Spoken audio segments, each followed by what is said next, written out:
आज अगले आधे घंटे मदद करने के लिए rajatkeboss.com के कोलकाता से रजत दा यानी रजत बोस खुद आपको आपकी स्क्रीन पर नजर आएंगे। रजत दा, गुड आफ्टरनून। अच्छा लगा बहुत दिनों बाद आपको फिर से देखते हुए। रजत दा, लास्ट हफ्ते रजत दा को रिक्वेस्ट करा था, कहीं बिजी थे रजत दा, आज फाइनली अपॉइंटमेंट मिला उनका।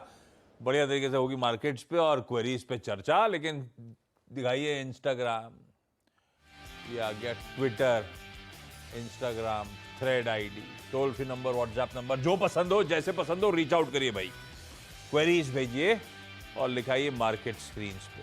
बस है 2 दिन डिसेंट मूव्स बने फ्राइडे को, और उसके बाद कल हफ्ते का आगाज भी ठीक ठाक हुआ, बढ़िया हुआ इनफैक्ट, और उसके बाद आज थोड़ा सा मामला पस्त पड़ा हुआ है। दरअसल ग्लोबली भी ऐसे ही है। यूएस में ओवरनाइट तो बहुत अच्छे संकेत थे कि वो बाउंस बैक हुआ 4 दिनों की पिटाई के बाद। टेक्निकल बाउंस बैक था, ये सुबह के डिस्कशन में क्लियरली निकल के आया था। पर उसके बाद आज सुबह अब इस समय फ्यूचर्स आधे % तक के दबाव के साथ ट्रेड कर रहे हैं। तो ऐसा भी नहीं है, ग्लोबली भी मूड थोड़ा सा ऐसा ही है, कंसोलिडेशन टाइप, वही स्क्रीन पे प्ले आउट हो रहा है। रजत दा, निफ्टी पे क्या कर रहे हो आप? तेजी मंदी कुछ कर रहे हो कि छोड़ दिया है?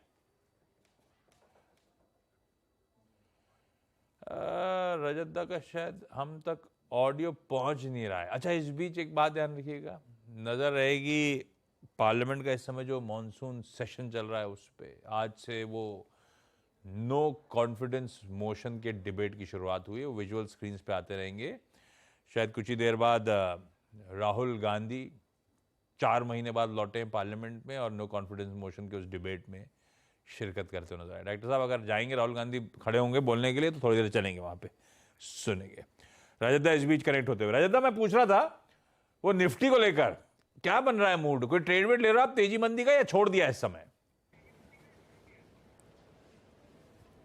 देखिए, निफ्टी जो है वो आपका 9 डे एक्सपोनेंशियल मूविंग एवरेज और 20 डे एक्सपोनेंशियल मूविंग एवरेज के बीच में खड़ा है। ये आज के दिन 9 डे एक्सपोनेंशियल मूविंग एवरेज 19,588 पे है, और ये 20 दिन का जो एक्सपोनेंशियल मूविंग एवरेज है वो 19,645 के ऊपर है। 19,645 जब तक पार नहीं करता है तब तक ऊपर की तरफ मूवमेंट होने की गुंजाइश नहीं है। और अभी ये इवन 9 डे को भी तोड़ के नीचे चल रहा है, मतलब थोड़ी सी वीकनेस दिखाई दे रहा है। बट वीकनेस ज़्यादातर दिखेगा अगर ये 19,500 की लेवल तोड़ दे तो ये रेंज बाउंड मूवमेंट है। देखना है कि आगे जाके क्या होता है, उसी के हिसाब से चलिए। But fresh long position 19,645 cross किए बगैर लेना नहीं चाहिए। ये है व्यू निफ्टी पर। सवाल जवाब की सिलसिले की शुरुआत कर रहा हूं। कुछ भी मार्केट में इंटरेस्टिंग होगा, स्टॉक स्पेसिफिक मूव्स अगर आ रहे होंगे तो रजत दा से उस पर बातचीत कर ली जाएगी। आज हैदराबाद तेलंगाना जाना है, जलगांव महाराष्ट्र जाना है, और नोएडा यूपी, सब आपको आपकी स्क्रीन पे जुड़ते हुए नजर आएंगे। मेरे ख्याल से मीनू जी शायद फोन लाइन पे जुड़ पाई हैं, बाकी सब साक्षात नजर आ रहे हैं। पहले मैं जा रहा हूं हैदराबाद, सुषमा शर्मा मैम के पास। सुषमा मैम नमस्ते, गुड आफ्टरनून।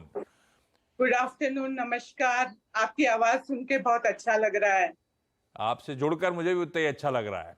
सुषमा मैम, कब से शेयर बाजार से जुड़े हो आप? कितना टाइम हो गया मैम? मैं 1981 से शेयर बाजार से जुड़ी हुई हूँ। 1981। वाह, क्या तो 1981। कुछ ऐसे स्टॉक्स हैं जो बहुत पहले लिए हो, या कई 7 दशक हो गए रखे हो, ऐसा कुछ है क्या पोर्टफोलियो में? है ना, हिंदुस्तान लीवर मैंने जब वो हुआ था ना 79 में, हाँ। जब लिए हुए, वो मेरे को अलॉट हुए हैं, वो पड़े हैं अभी तक। वो फिजिकल फॉर्म में कि डीमैट कराया? नहीं, डीमैट करवा लिए, सारे शेयर डीमैट हो चुके हैं। अरे वाह। कॉलगेट के भी है, कॉलगेट के भी उसी टाइम के शेयर है मेरे पास। HUL, कोलगेट, आपको पता था कि हमारी आबादी इस तरह से बढ़ने वाली है और इतना ज्यादा कंजम्पशन बढ़ेगा?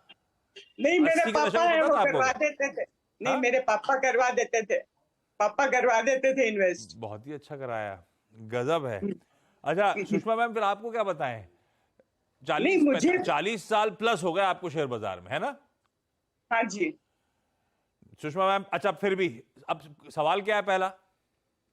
पहला सवाल मेरा अंबर के ऊपर है, अंबर एंटरप्राइजेस। हाँ। वो 2160 में लिया हुआ है मेरा। हाँ। और अब मैं चाहती हूँ कि उसको होल्ड करूं या निकल जाऊं। आपने क्यों लिया था? आपने टेक्निकल देखे थे, फंडामेंटल देखे थे, बहुत लंबी अवधि के लिए रखा था जैसे कोलगेट एचयूएल, या कुछ और मन था इसके साथ? नहीं, मेरे हस्बैंड चार्टर्ड अकाउंटेंट है, हाँ। तो वो बताते रहते हैं कि इसमें कर सकते हैं इन्वेस्ट, तो उस हिसाब से लिया था, पर बीच में बहुत नीचे चला गया। हाँ। तो अब सोच रही हूँ कि निकल जाऊं या होल्ड करूं। तो हस्बैंड ने क्या कहा, रखना है कि नहीं रखना? हस्बैंड बोल रहे अपनी मर्जी है, वो करो। आपने फिर क्या डिसाइड किया? रजत दा जो कहेंगे वो करोगे आप? हाँ, नहीं, मैं एक्सपर्ट एडवाइस लेना चाहती हूँ, और मैं ये भी पूछना चाहती हूँ हाँ। कि ये इतने दिनों से इन्वेस्टेड रहना, is it a good idea, या मुझे कुछ चेंज कर लेना चाहिए अपने पोर्टफोलियो में? तो आप पहले इस कोलगेट का सवाल, सॉरी, अंबर इंटरप्राइजेज का सवाल ले लेते हैं। भाई रजत दा, अंबर इंटरप्राइजेज, अब क्या है, सीए साहब ने कहा है जो तुम्हारी मर्जी करना है करो। अभी हमने निकाल दिया और चल गया तो भी चिढ़ाएंगे, और नहीं निकाला और गिर गया तो भी चिढ़ाएंगे। आप बचा लो भाई। देखिए, मेरे ख्याल से मैं उनकी जगह होता तो प्रॉफिट बुक कर लेता। इसके कारण ये है, देखिए, ये इसका रिटर्न ऑन कैपिटल एम्प्लॉयड जो है वो अभी पिछले 3 सालों से मैं जो देख रहा हूँ 6.56, 5.55, 7.09, ये आपका पिछले 3 फाइनेंशियल ईयर का percentage of return on capital employed. ये रिटर्न ऑन कैपिटल एम्प्लॉयड इसीलिए महत्वपूर्ण होता है कि ये return on capital employed minus cost of capital that is the opportunity cost of capital, वो हम लोग अब 12% थंब रूल मान लेते हैं।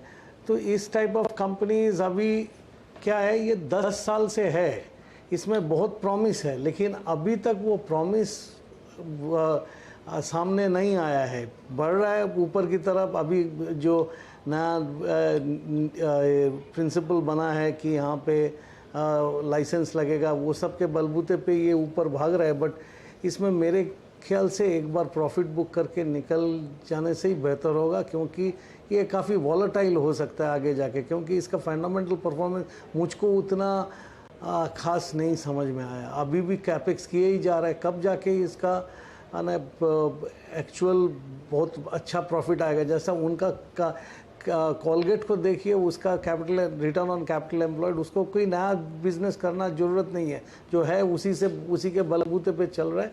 वहाँ पे भी डिविडेंड यील्ड के रूप से थोड़ा कम है, लेकिन ये एम्बर में और नहीं रहना चाहिए। मेरे ख्याल से हम उनके जगह होता तो हम इससे प्रॉफिट बुक करके दूसरी जगह ढूंढ लेता।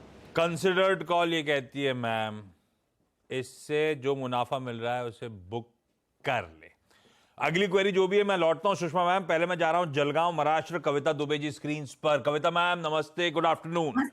कविता मैम, आपको कितना समय होगा शेयर बाजार में, कब आए, कैसे आए? सर 1.5 साल ही हुआ है मुझे। हाँ। 21 में, लास्ट दिसंबर में स्टार्ट किया था मैंने। एक्चुअल में मुझे इतना इसके बारे में पता नहीं था। My husband told me about this all things. उन्होंने मुझे बताया था कि शेयर मार्केट में इन्वेस्ट करना चाहिए, लाइक दैट। तो अभी कैसा चल रहा है 1.5 साल से? इन्वेस्टमेंट का कोई फायदा मिल रहा है? पोर्टफोलियो कैसा कर रहा है?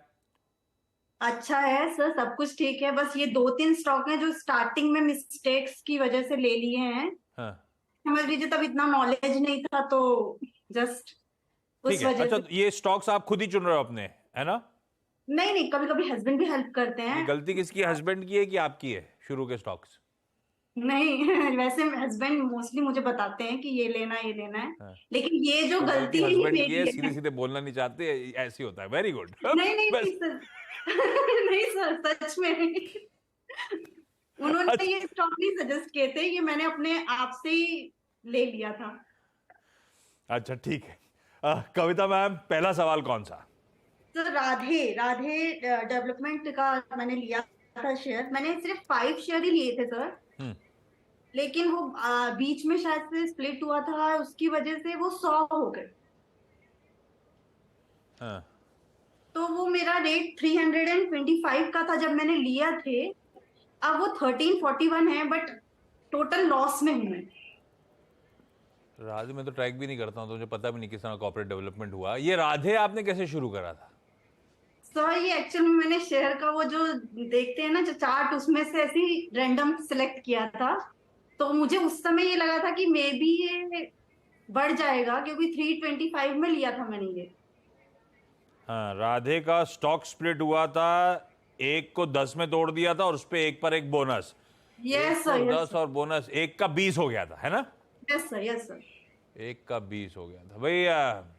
3 रुपए का स्टॉक है। रजत दा, राधे में क्या करें? जितना पैसा अभी मिल रहा है उसको लेके भाग चले, क्योंकि ये एक माइक्रो कैप कंपनी है। इसका अभी टोटल जो मार्केट कैप है वह 159 करोड़ का है। और ये कंपनी में आप देखोगे तो ये फ्री कैश फ्लो तो नेगेटिव एकदम पूरा होते ही जा रहा है। हर साल फ्री कैश फ्लो नेगेटिव है, तो फ्री कैश फ्लो ही तो शेयर होल्डर को मिलता है। वो अगर हर साल नेगेटिव होगा, अभी ये होता है, तो इसमें क्या हुआ कि कंपनी ने 12 करोड़ का नेगेटिव था, वो 12 करोड़ फाइनेंसिंग कर लेते हैं।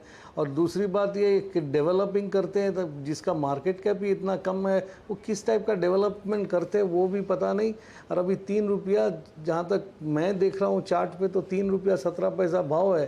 ये कंपनी में पैसा लगा के कोई फ़ायदा नहीं है। ये कब जाके प्रॉफिट करेगा, कब जाके अपना फ्री कैश फ्लो पॉजिटिव में आएगा, इसका कोई अभी तक समझ में नहीं आ रहा है।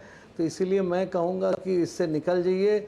जो भी मिले, हो सकता है कि 3 रुपया के आसपास ये बहुत दिनों से चल रहा है, लेकिन वो कब ऊपर जाएगा क्या होगा। और इसमें प्रोमोटर अपना शेयर खरीदता है, ये क्यों खरीदता है? क्योंकि लॉस इतना बड़ा है, फिर भी ये 14,18,000 शेयर खरीदा है बाज़ार से। तो ये जब प्रोमोटर खरीदेगा, चलाएगा, तब चलेगा, ऐसा ही कुछ दिखता है। तो इसीलिए मैं कहूँगा कि इसका फंडामेंटल्स तो एकदम बेकार है, वो हमको कुछ समझ में ही नहीं आया। और टेक्निकल्स में ये दिख रहा है कि वो एकदम नीचे जाके 3 रुपये के आसपास से पिछले कुछ महीनों से चल रहा है। इसमें बने रहने का कोई सलाह ही नहीं, सवाल ही नहीं है। हाँ भैया, बने रहने का आप बच गए हो। आपको वैसे फायदा हो रहा है राधे में, है ना? कहाँ से फायदा? मैं बताऊं ना भाई, 13 रुपए 41 पैसे पे 100 शेयर थे। Yes sir. आपने खर्च करा, इसका मतलब कितना? 1340 रुपया, है ना? Yes sir. और आज आपके पास कितने हैं? एक का 20 हुआ तो 200 के 2000 शेयर हो गए। 2000 इंटू 3 रुपए 15 पैसे करो आप, 6000 रुपए के ऊपर का माल है, निकल लो, कैलकुलेशन करो, प्रॉफिट है, लक्की हो आप, जो भी था स्टॉक जैसा था। अगर आप सही बता रहे हो तो ये कैलकुलेशन कहता है एग्जिट है भाई। ये ऐसे मत दिखाई डॉक्टर साहब लॉस, क्योंकि एडजस्टमेंट्स प्ले आउट होंगे उस पर, लेकिन एग्जिट है। पहली फुर्सत में निकल जाइए मैम, जो है लेके निकले। अच्छा, मेरे को बताया गया फोन लाइन डिस्कनेक्ट हो गई है, जो हमें नोएडा जाना था। तो सुषमा मैम आपके पास वापस आ रहा हूं। अगला कौन सा सुषमा मैम? मैं यही पूछना चाह रही थी कि जो पुराने स्टॉक है उनमें इन्वेस्टेड रहूं या उनमें से निकल के कहीं और इन्वेस्ट करूं, HUL में, कोलगेट में, इन्फोसिस में। अरे इनसे आज भी रिकमेंड एक्सपर्ट फंडामेंटली ऐसे ही स्टॉक करते हैं। आपने लिए थे 4 दशक पहले, वो आज भी जलवे दिखा रहे हैं। काहे एग्जिट करना है? पैसे की रिक्वायरमेंट है। सीए साहब तो घर पे ही हैं, फिर क्या टेंशन? तो फिर डॉनियर के बारे में पूछ नहीं लेती नहीं, हूँ। पहले मैं आंसर ले लेता हूं, तो मैंने ऐसी ज्ञान पटक दिया। रजत दा भाई, किसी कोलगेट, किसी HUL, किसी इन्फोसिस 3-4 दशक पहले के लिए स्टॉक से कब निकलना है? निकलूं कि नहीं निकलूं? निकाल के कहीं और पैसा लगाऊं क्या? देखिए, मैं इसमें बोलूँगा कि उनको निकालने का कोई ज़रूरत नहीं है। ये हिंदुस्तान लीवर और कोलगेट जिस लेवल पे उन्होंने लिया है, और उसके बाद में जो नफ़ा हुआ है, और अभी उनको जो डिविडेंड मिलता है, वो डिविडेंड भी उनके लिए, अभी डिविडेंड यील्ड मत देखिए। डिविडेंड यील्ड देखने से कोलगेट का डिविडेंड यील्ड इज़ 2.59%। सो आपने ये बोल सकते हैं कि 2.59% अगर 1300 रुपया का शेयर है तो उसमें क्या मिल रहा है, लेकिन उनके हिसाब से तो अच्छा मिल रहा है। और कोलगेट छोड़ के अभी अगर दूसरी कुछ जगह पे जाने का आप चेष्टा करेंगे तो आपको रिस्क लेना पड़ेगा, बट इस स्टॉक में तो आपको रिस्क नहीं है। और दूसरी बात क्या है, अभी कोलगेट बेचेंगे, आपको अभी टैक्स भरना पड़ेगा, मतलब 10% capital gains, long term capital gains आपको भरना पड़ेगा। वो आप सन 2018 शायद उसी टाइम पे, अगर जब तक कैपिटल गेंस फ्री था, लॉन्ग टर्म कैपिटल गेंस, तब कर लिया होता तो अलग बात है। अभी आपको बहुत सारे रुपया टैक्स पे लग जाएगा। जो है उस पर बने रहिए, थोड़ा बहुत डिविडेंड जो भी मिल रहा है वो तो आपके लिए अच्छा ही है। वो हिंदुस्तान लीवर भी आप बहुत नीचे लिया है, इसमें बने रहिए। हाँ, आपको अगर दूसरी पैसा बना अलग से पैसा लगाना है तो आप अच्छी कंपनी में निवेश तो जरूर कर सकते हैं, जैसा Larsen and Toubro technology services. I am personally an investor in that stock.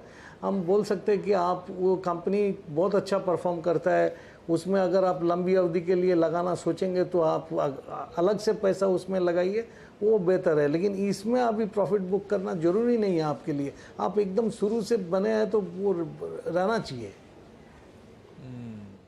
कोई नेसेसिटी हो, रिक्वायरमेंट हो तो बात अलग है, अदरवाइज जरूरत नहीं है। और इसी पैसे को निकाल के कहीं और डिप्लॉय करना है तो आपने तो गजब की कंपनियां ले रखी हैं, और इतने सालों से आपकी एक्विजिशन प्राइस कहाँ रखी हुई है। कोई जरूरत नहीं है मैम उन सब बेहतरीन कंपनियों से निकलने की।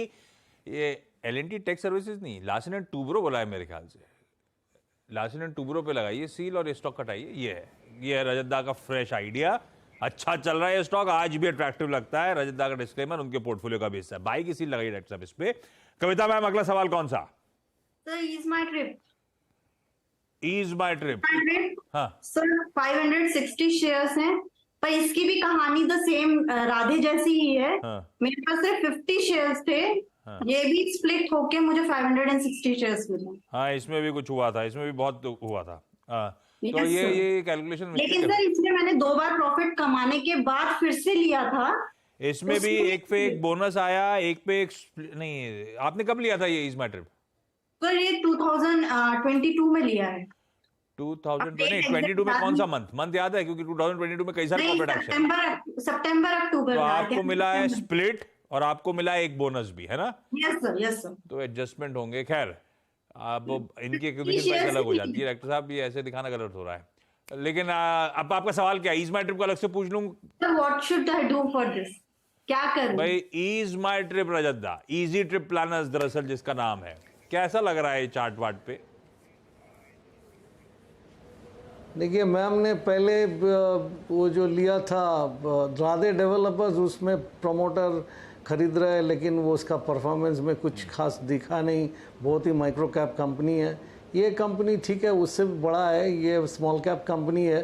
बट प्रॉब्लम क्या है कि इसमें पिछले 3 महीना के अंदर प्रमोटर अपना शेयर बेच रहे हैं। इसमें सिर्फ एक ही पॉजिटिव मुझको दिखा, वो क्या है कि 2.21% of equity is held by, वो LIC ने उसमें निवेश करके रखा है, और इसका कोई पॉजिटिव मुझको दिख नहीं रहा है। और इसका एयर टिकटिंग, रेलवे टिकटिंग, बस टिकटिंग, ये काम ही ज़्यादा है। होटल से 6% अपना रेवेन्यू आता है होटल बुकिंग से, बाकी 94% जो है वो ऐसा ट्रैवल बुकिंग से आता है। तो इसमें तो बहुत सारे कंपटीटर है, और इसमें देख लीजिए ऊपर में ऊपर जाने के बाद में अगर आप फाइनेंशियल चार्ट की मूवमेंट देखेंगे, ये एक तरफा धीरे धीरे नीचे ही जा रहा है। और इसमें प्रमोटर खुद पिछले 3 महीनों में अपना शेयर बेचा है। तिजोरीफाइनेंस.com का जो डेटाबेस है उसमें इसमें सिर्फ लिखा हुआ है कि during the last 90 days in forensic, उसमें लिखा है कि प्रमोटर अपना शेयर बाजार में बेच रहे हैं। तो आप क्यों रहेंगे? आपको रहने में तो कोई सेंस नहीं है। आप इससे निकल के दूसरी जगह आप कोई अच्छा स्टॉक में जाइए, बेहतर होगा, जिसका फंडामेंटल्स अच्छा रहेगा। ये ईज माई ट्रिप सारे एडजस्टमेंट्स के बाद 560 है, या अब एडजस्टमेंट करना पड़ेगा इस पे?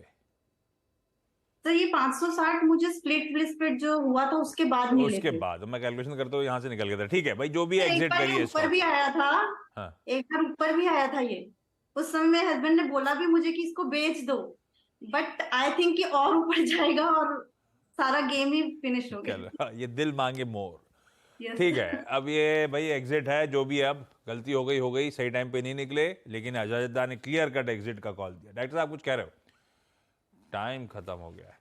रजत, अच्छा सॉरी, लार्सन एंड टुब्रो के साथ L&T टेक सर्विसेज भी कहा था, डॉक्टर साहब बता रहे थे, दोनों में वो एक्चुअली बाय का अप्रूवल है ना? रजत, दोनों पिक था ना? Larsen and Toubro technology service, ना दोनों नहीं था, हम Larsen and Toubro technology services का जिक्र किया मैं ही था। गलत वो बोल गया हूँ। उसका आप फाइनेंशियल्स देख हाँ, उसका LTTS फाइनेंशियल्स है भाई देखिए, रजत दा बहुत company, बढ़िया not है और LNT। कंपनी का इक्विटी भी बहुत छोटा है। हाँ, LTTS, सॉरी प्रोड्यूसर साहब ने सही बना रखा था। LTTS। हाँ, Sushma ma'am, Kavita ma'am, thank you so much इस प्लेटफॉर्म पे जुड़ने के लिए। रजत दा, थैंक यू ब्यूटीफुली सारी क्वेरी सॉल्व करने के लिए। क्योंकि छोटा सा ब्रेक है। बैंक निफ्टी बढ़िया चल रहा है, आज फाइनली 1/3% ऊपर और ब्रेथ के साथ छोड़े जा रहा हूं, बिल्कुल इवनली पॉइज्ड, 1-for-1 का रेशियो इस समय। कल मुलाकात 12:30 बजे, 12:27 फिर से।